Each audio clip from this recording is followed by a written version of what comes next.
qui ont déjà été avant moi. Nous saluons encore pour notre part le peuple de Poto ce soir. Nous allons prendre un passage de l'Écriture. Jean 14, le verset 15. Jean chapitre 14, le verset 15. Jean 14, verset 15. Si vous m'aimez, gardez mes commandements. Amen. Amen. Peuple de Poto, le passage de l'Écriture dit, si vous m'aimez, gardez mes commandements. Qui est-ce qui n'aime pas le Seigneur Jésus le Christ ici? Je pense que tout le monde l'aime. Nous-mêmes y compris. Et tous, nous prétendons l'adorer.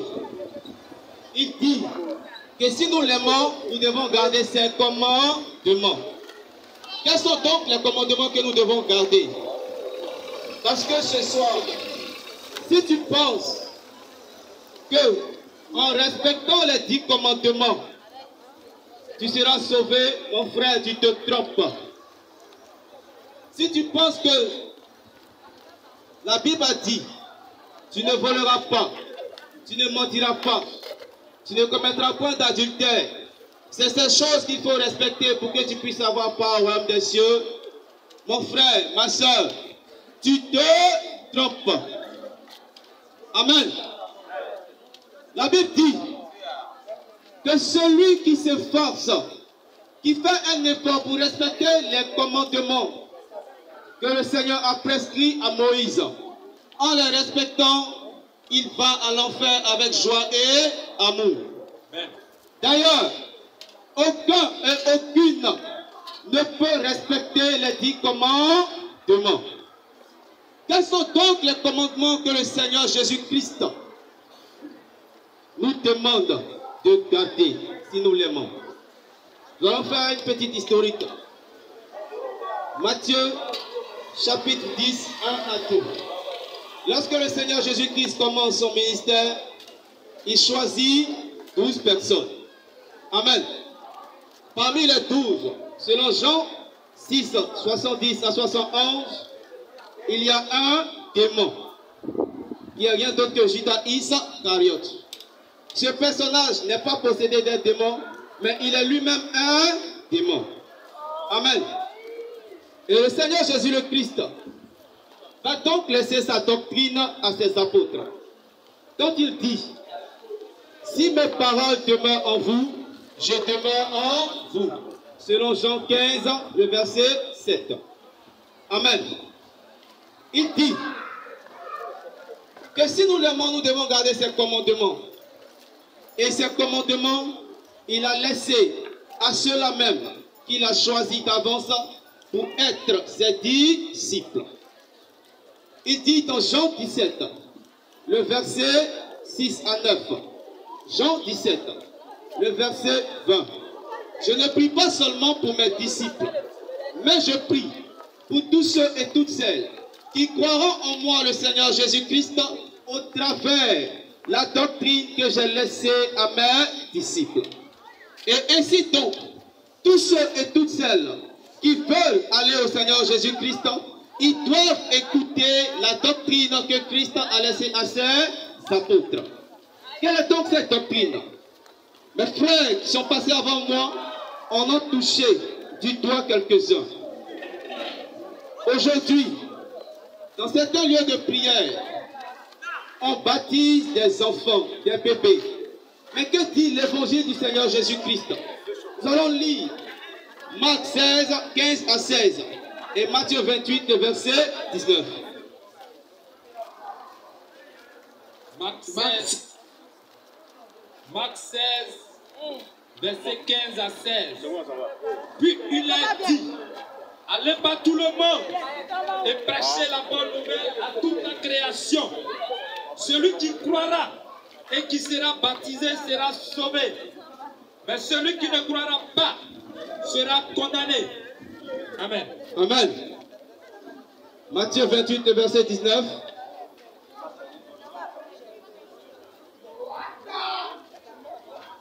Matthieu 28, verset 19. Allez fait de toutes les nations des disciples, les baptisant au nom du Père, du Fils et du Saint-Esprit. Et enseignez-leur à observer tout ce que je vous ai prescrit. Et voici, je suis avec vous tous les jours jusqu'à la fin du monde. Amen.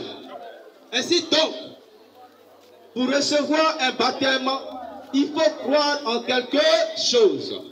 Mais comment un enfant, un bébé, qui n'a aucune conscience, lorsqu'il pleure, on ne sait pas quelle est l'expression qu'il veut donner, on le baptise. En quoi ce bébé a-t-il cru? Nous vous posons la question.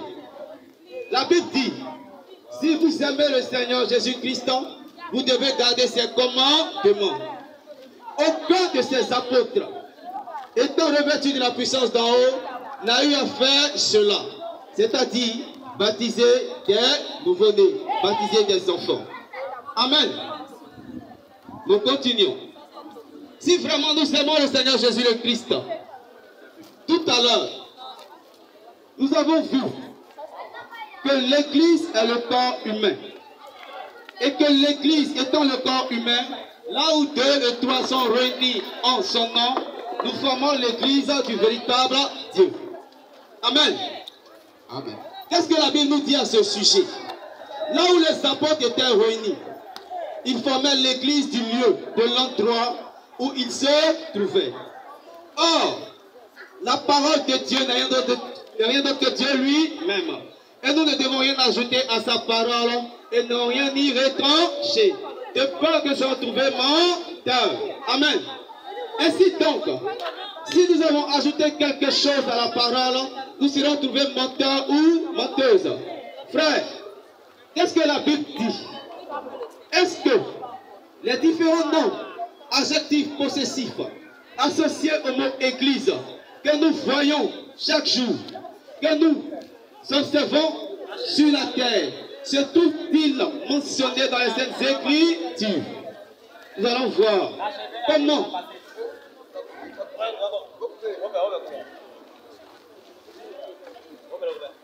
Amen. Nous allons voir donc, selon Actes 8:1, comment est-ce que l'Église de Dieu se nommait. Là où les véritables fils et filles du véritable Dieu, oui, se retrouvaient pour prier. Comment est-ce qu'on les appelait? Saul avait approuvé le meurtre d'Étienne. Il y eut ce jour-là une grande persécution contre l'église de Jérusalem.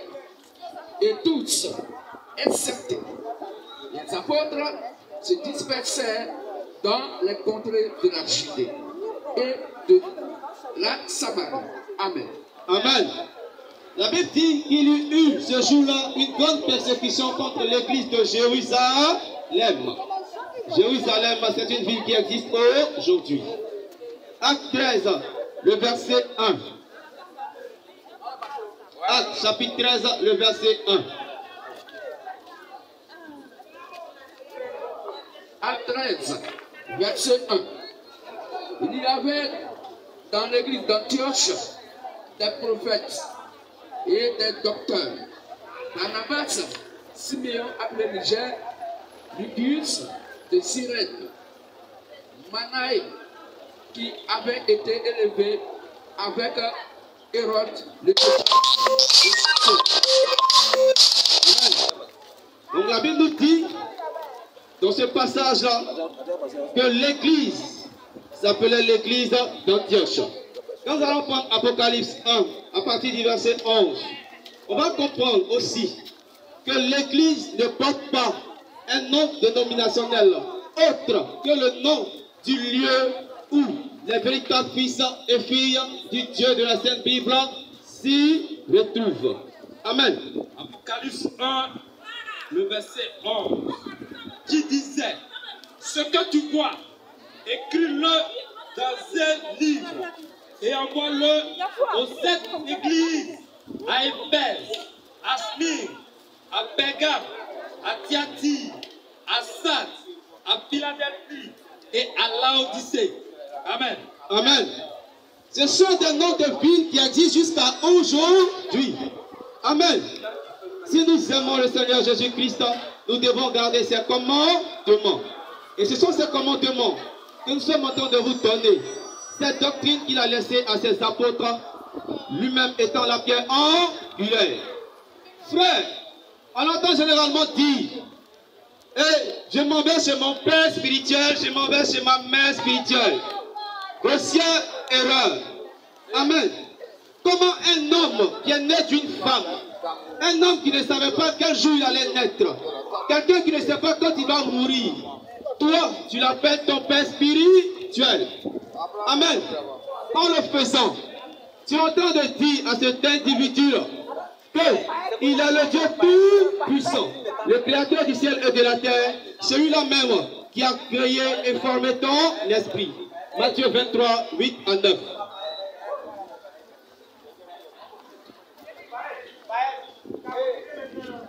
Matthieu 23, verset 8 à 9. Mais vous, ne vous faites pas appeler Rabbi, car un seul est votre maître, et vous êtes tous frères.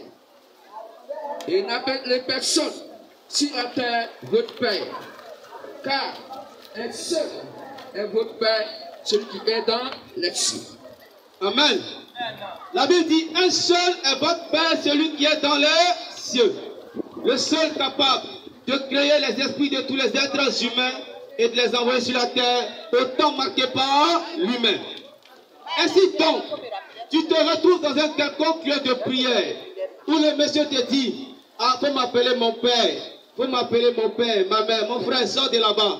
Dieu n'y est pas. Amen. Tu vas dans un lieu de culte où on te vend les guérisons, on te vend la santé. La Bible dit que le don de Dieu est gratuit. Le serviteur de Dieu te dit, pour venir voir Dieu, mon frère, il faut venir avec 5 000, viens avec 10 000, viens avec 20 000. Consultation spirituelle. Mon frère, où est-ce que les apôtres ont fait ça? Amen. Où est-ce que les véritables points du Seigneur ont fait ce genre de consultation payante en plus? C'est de l'escroquerie, mon frère. Va réclamer ton argent. Amen. Matthieu 10, le verset 8. Matthieu 10, verset 8.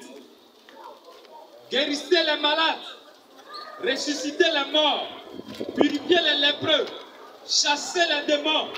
Vous avez reçu gratuitement, donnez gratuitement.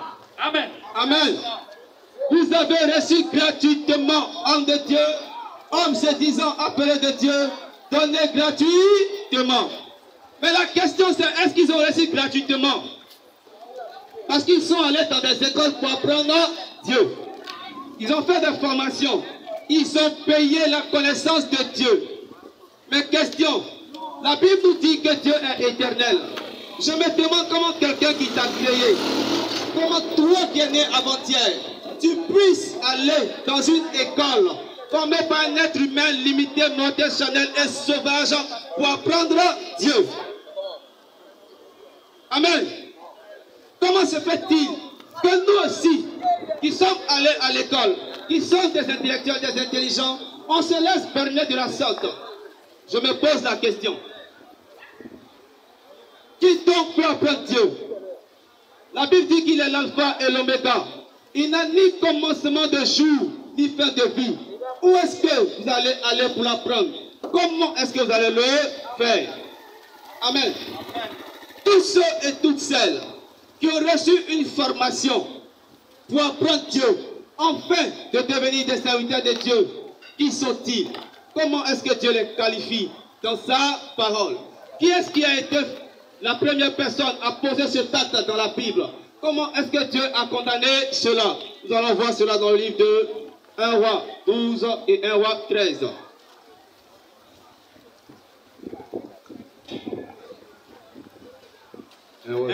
1 Roi 12, verset 33, verset 31.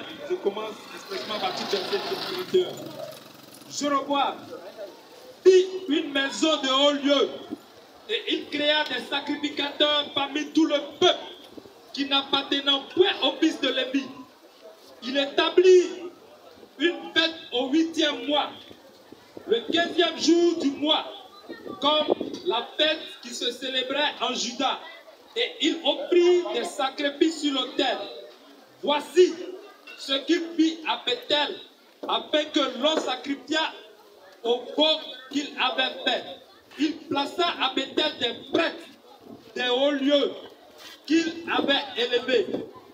Et il monta sur l'autel qu'il avait fait à Bethel, le 15e jour du 8e mois, qu'il avait choisi de son gré. Il fit une fête pour les enfants d'Israël. Et il monta sur l'autel pour brûler les parfums. Amen. Amen. Amen. La Bible nous dit que tous ceux qui ont été pris parmi le peuple par Jéroboam ont été formés pour être des sacrificateurs, des prêtres. La Bible dit dans l'Ancien Testament que pour être sacrificateur, pour être prêtre, il fallait appartenir à la famille de Lévi. Ainsi donc, aujourd'hui, si tu n'appartiens pas à la famille de Lévi, que tu dis que tu es sacrificateur du Dieu Tout-Puissant, qui es-tu? Nous vous posons la question. Est-ce ainsi que vous aimez le Seigneur Jésus-Christ? 1 Roi 13, nous lisons. 1 Roi 13, le verset 33. Après cet événement, Jéroboam ne se détourna point de sa mauvaise voie. Il créa de nouveau des prêtres de haut lieu, pris parmi tout le peuple. Quiconque en avait le désir, il le consacrait prêtre des hauts lieux. Ce fut là une occasion de péché pour la maison de Jéroboam. Et c'est pour cela qu'elle a été exterminée et détruite de dessus la face de la terre. Amen. Amen. La Bible dit que Dieu va tuer, il va exterminer tous ceux qui sont allés dans cette école pour apprendre, soi-disant, le Dieu Tout-Puissant. Amen.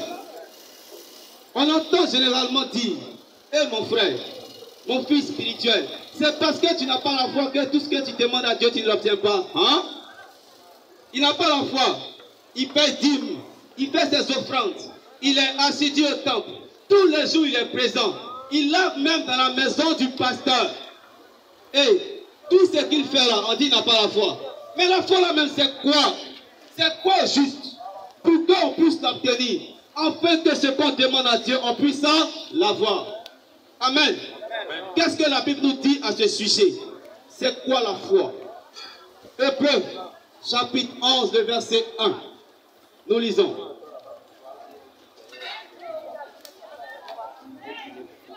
Hébreux 11. Par la foi est une ferme assurance des choses qu'on espère, une démonstration de celles qu'on ne voit pas. Amen. Amen. La foi est la ferme assurance des choses qu'on espère, une démonstration de celles qu'on ne voit pas. Mais mon frère, tu peux espérer en quoi si on ne t'a jamais parlé de ça? Parce que l'espérance naît de ce qu'on entend. Tu n'as rien entendu. Et puis tu espères encore juste. Amen. La Bible dit que Abraham a entendu la parole de Dieu et il a eu foi en cette parole. C'est ce que nous dit le livre de Romains 10, le verset 17. Romains 10, le verset 17. Ainsi, la foi vient de ce qu'on entend. Et ce qu'on entend vient de la parole de Christ. Amen. Amen. La foi ne vient pas d'un livre de mathématiques. La foi ne vient pas d'un professeur d'histoire. La foi ne vient pas d'un homme rempli de théologie. La foi que tu recherches ne vient pas d'un guide spirituel qui a fait une école pastorale. La Bible nous dit que la foi vient de la parole de Christ. Amen. Et Christ a laissé sa parole à qui? À ses apôtres. En disant, de la même manière que le Père m'a envoyé, moi aussi je vous envoie. Celui qui vous écoute, m'écoute. Et celui qui m'écoute, écoute celui qui m'a envoyé. Amen. Il dit, à vous, je remets les clés du royaume des cieux. Tout ce que vous allez lier sur la terre sera lié dans les cieux. Et tout ce que vous allez délier sur la terre sera délié dans les cieux. Voilà pourquoi les apôtres disent, Galates 1, 6 à 9, l'évangile que nous prêchons, la parole que nous vous apportons, la vérité que nous vous donnons, nous ne l'avons ni reçue, ni appris d'un homme. La parole de Dieu ne s'apprend pas à l'école, mon frère, ma soeur. Pas dans une école. Galates 1, 6 à 9. Galates 1, verset 6 à 9. Je m'étonne que vous vous détourniez si promptement de celui qui vous a appelé par la grâce de Christ pour passer à un autre évangile. Non pas qu'il y ait un autre évangile, mais il y a des gens qui vous trouvent et qui veulent renverser l'évangile de Christ. Mais quand nous-mêmes, quand un ange du ciel annoncerait un autre évangile, que celui que nous vous avons prêché, qu'il soit anathème. Amen. Nous l'avons dit précédemment, et je le répète à cette heure. Si quelqu'un vous annonce un autre évangile que celui que nous vous avons, que celui que vous avez reçu, qu'il soit anathème. Amen. Si vous recevez un autre évangile, l'évangile qui ne vient pas de la doctrine que Christ a laissée à ses apôtres, à ses prophètes, vous êtes maudits. Mon frère, ma soeur, est-ce que tu cherches à être maudit? Question. Nous tous, nous voulons recevoir des bénédictions de la part de Dieu. Amen. Voilà pourquoi il est important de vérifier l'évangile qu'on vous présente. Cet évangile que tout homme vous présente. Parce qu'aujourd'hui, quelqu'un se réveille le matin, il prend de l'eau, il lave son visage. Dieu m'a appelé. C'est un serviteur de Dieu. Amen. On ne comprend plus rien. On ne sait plus à qui se vouer. Quel serviteur de Dieu est-il? De quel Dieu est-il serviteur? Nous vous posons la question. Frère, nous savons qu'il n'y a pas deux évangiles. Mais nous sommes étonnés. Nous sommes surpris de voir qu'il y a tellement de doctrines sur la terre, partant de la même Bible, que nous nous demandons quel en est le problème. C'est parce que nous ne comprenons pas le langage de Dieu, ou bien c'est parce que les êtres humains ne s'entendent pas. Amen. Chacun se lève et interprète la Bible à sa façon. Est-ce que c'est ce que la Bible a dit? Amen. La Bible nous dit, nul n'a le droit d'interpréter la parole à sa façon. Aucun homme, aucune église, aucun pasteur, aucun prêtre, personne n'a le droit d'interpréter la parole de Dieu. Amen. Là, on lit cela dans 1 Pierre. Voilà 2 Pierre 1, 20 à 21. 2 Pierre 1, verset 20 à 21. Sachant tout d'abord, vous-même, qu'aucune prophétie de l'Écriture ne peut être l'objet d'interprétation particulière. Car ce n'est pas par une volonté d'homme qu'une prophétie a jamais été apportée. Mais c'est poussé par le Saint-Esprit que des hommes ont parlé de la part de Dieu. Amen. Amen. C'est poussé par le Saint-Esprit que des hommes ont parlé de la part de Dieu. Si donc nous reconnaissons tous et toutes que la Bible est la parole de Dieu selon Jean 1:1. Amen. Et que Dieu seul dit la vérité selon Romains 3:4. Titre 1, le verset 2. Donc 23:19. Amen. Nous voulons plaire à Dieu plutôt qu'aux hommes. Nous devons nous en tenir strictement à ce que la parole de Dieu nous a laissé, sans y ajouter notre pensée et sans en retrancher quelque chose. Amen.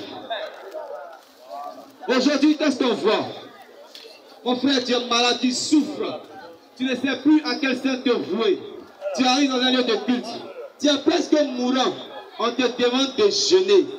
Mon frère, il faut jeûner. Jeûne bien même. Tu vas avoir cancer. Tu vas avoir ulcère. On va t'enterrer avec joie et amour. Parce que tu n'as pas pris la peine de lire les Saintes Écritures. Dans quelle Bible Dieu a demandé à ce qu'un malade puisse jeûner? Amen. Pour résoudre son problème. Il a plutôt demandé à son conducteur, à celui-là même qui s'est dit prêtre, pasteur, de jeûner pour celui qui est malade. Amen. Mais nous voyons le contraire aujourd'hui. Et si donc nous voyons le contraire aujourd'hui, nous voyons des personnes qui s'opposent à la parole de Dieu. Voilà pourquoi la Bible annonce que plusieurs faux chrétiens sont venus dans le monde. Dans le livre de Matthieu. Plusieurs faux prophètes sont venus dans le monde. Mes frères, mes soeurs, comment est-ce que toi, tu peux faire pour reconnaître le faux prophète? Amen. Parce que ce n'est pas mentionné sur son visage. Ce n'est pas écrit sur son habit. Ce n'est pas écrit sur son dos. Comment savoir que celui qui t'apporte l'évangile l'annonce dans toute la vérité de Dieu, dans tout le conseil de Dieu? Comment savoir que tu n'es pas en train de te faire berner? Comment savoir que ce qu'il est en train de te dire, en prenant un peu de la Bible et une partie de sa pensée, de ses coutumes, de ses traditions, n'est pas en train de te conduire à la mort? Amen. Parce que l'homme ne se nourrit pas seulement de pain, mais de toute la parole qui sort de la bouche de Dieu. Pas d'une partie de la parole, mais de toute la parole. Depuis Genèse 1:1 jusqu'à Apocalypse 22:21. Amen. Frères, nous sommes ici ce soir pour tirer, attirer vos regards sur les Saintes Écritures. Nous sommes ici ce soir pour vous inviter, à venir à la parole que nous sommes. Nous allons laisser nos contacts bientôt. Nous vous invitons aussi à venir poser des questions pour ceux qui sont curieux, pour ceux qui aiment la vérité biblique. On a dit quelque chose, ton cœur n'est pas d'accord avec, ton église n'est pas d'accord avec, ton homme de Dieu ne t'a jamais enseigné cela. Viens, nous sommes là, la Bible à l'appui. Nous allons échanger ensemble. Tu vas poser des questions pour mieux comprendre. Pourquoi?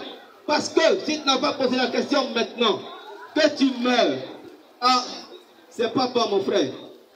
Parce que l'évangile que tu écoutes, la parole que tu écoutes, engage la destinée de ton âme après ta mort. C'est le lieu où nous vous donnons l'occasion de confronter les connaissances que vous avez eues avec les Saintes Écritures. Amen.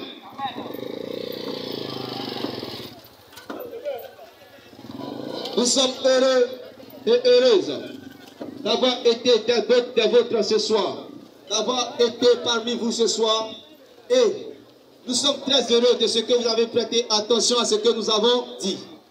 Nous espérons sincèrement que vous avez pris note. Amen. Nous espérons sincèrement que vous avez pris note. Frère, si aussi tu as honte du fait que ce soit en public, nous allons vous laisser nos contacts. Nous vous prions de noter afin que vous puissiez poser les différentes questions que vous avez. Amen. Bien-aimés,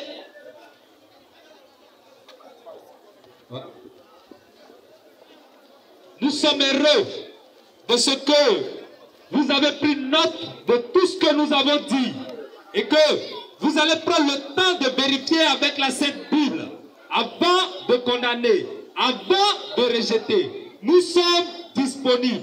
Nous allons donner les contacts afin que si quelqu'un a une question, si quelqu'un a une préoccupation, après la vérification, après avoir réécouté tous ceux qui ont enregistré, afin que vous puissiez nous appeler, et nous profitons de cette occasion pour vous inviter au culte de demain.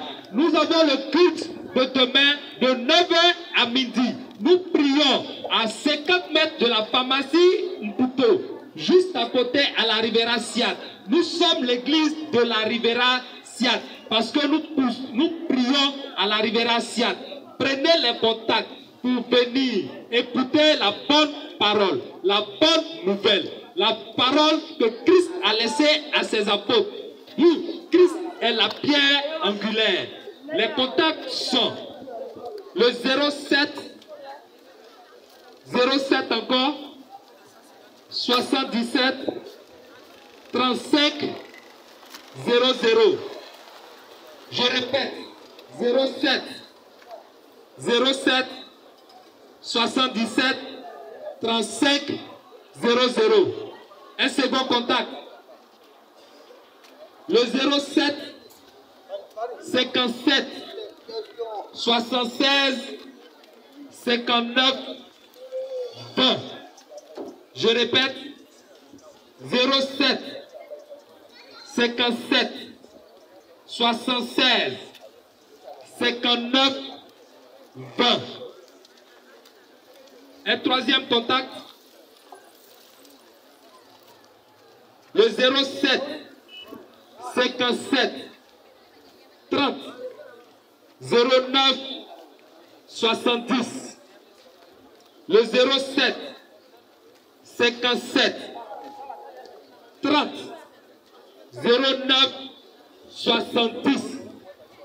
Je le répète, nous prions à 50 mètres de la pharmacie Mputo. Dès lors que vous êtes à la pharmacie Mputo, vous appelez un des différents contacts et nous allons vous indiquer. S'il y a des gens aussi qui veulent poser des questions, venez poser ces questions sans gêne. Venez, nous allons vous répondre selon la Sainte Bible. Approchez-vous et posez des questions. Nous savons que ce que nous avons dit, il y a beaucoup de choses que vous n'avez jamais entendues. Ça vous a certainement choqué. Ne condamnez pas sans avoir vérifié, sans avoir posé des questions. Venez poser des questions et nous allons vous répondre. Merci.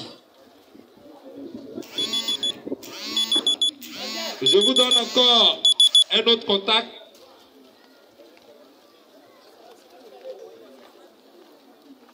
Je vous donne le 07 49 20 70 et 20.